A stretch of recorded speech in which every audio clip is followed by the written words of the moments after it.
দেখেন ইরাকে কুর্দিস্তানে কবরের পাহাড়, মানে গুরুস্থান। দেখেন গুরুস্থান। আমি কাছে থেকে ভিডিও করব, আরো কাছে যাব, কাছে যে ভিডিও করে দেখাবো। প্রত্যেকটা কবর এত যত্ন করে রেখেছে এরা, এত যত্ন করছে। অনেক কবরের উপরে চাল দিছে, বসার জন্য ব্যবস্থা আছে কবরের পাশে। খুব সুন্দর পরিবেশ, প্রত্যেকটা কবরই পাকা করা। কবরের গেট আছে, মেন গেট আছে, ওই যে মেন গেট। আমি ওই দিক দিয়ে যাব না, বিশাল এরিয়া।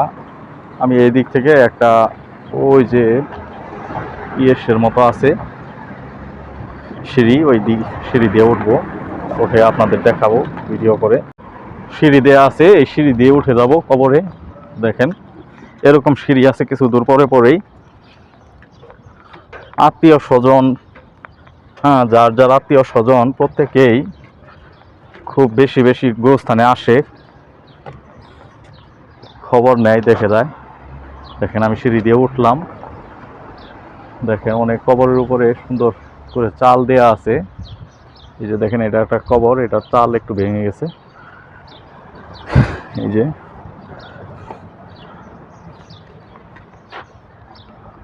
সুন্দর পরিষ্কার করছে, দেখছেন? এটা পাথরগুলো নতুন পাথর দিয়ে গেছে। দেখেন পাহাড়ের উপরে কবর কিভাবে দিছে, মানে থাক থাক সিঁড়ির মতো দেখা যাইতেছে কবর।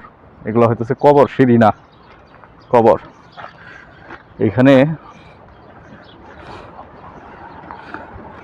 এটা হচ্ছে শেষ শেষ ঠিকানা সবার, আপনার আমার আমাদের সবার। আমি উপরে যাব না, এটা বিশাল পাহাড়, উঁচু পাহাড়ের উপরে কবর, বুঝতে পারছেন? বিশাল উঁচু পাহাড়ের উপরে কবর। এই যে দেখেন আমি নিচে থেকে দেখাইতেছি ঘুরে ঘুরে। দেখেন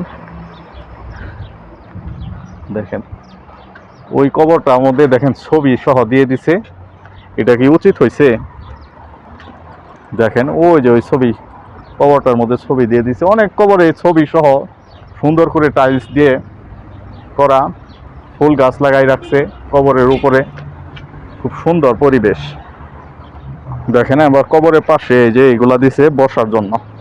এই যে কবরের পাশে আত্মীয় স্বজন আসলে এখানে বসে দোয়া করবে, দোয়া করবে। দেখেন দেখেন প্রত্যেকটা কবর কি সুন্দর করে বাধাই করছে, পাকা করছে। দেখেন এগুলো জৈতুন, জৈতুন ফলের গাছ। এটা কি কি গাছ, কি গাছ এটা বলতে পারলাম না। দেখেন সবার শেষ ঠিকানা এইটা। ওইদিকে দেখলাম মানুষ আসছে কবরে, মানে কবর দেখতে আসছে, জিয়ারত করতে আসছে।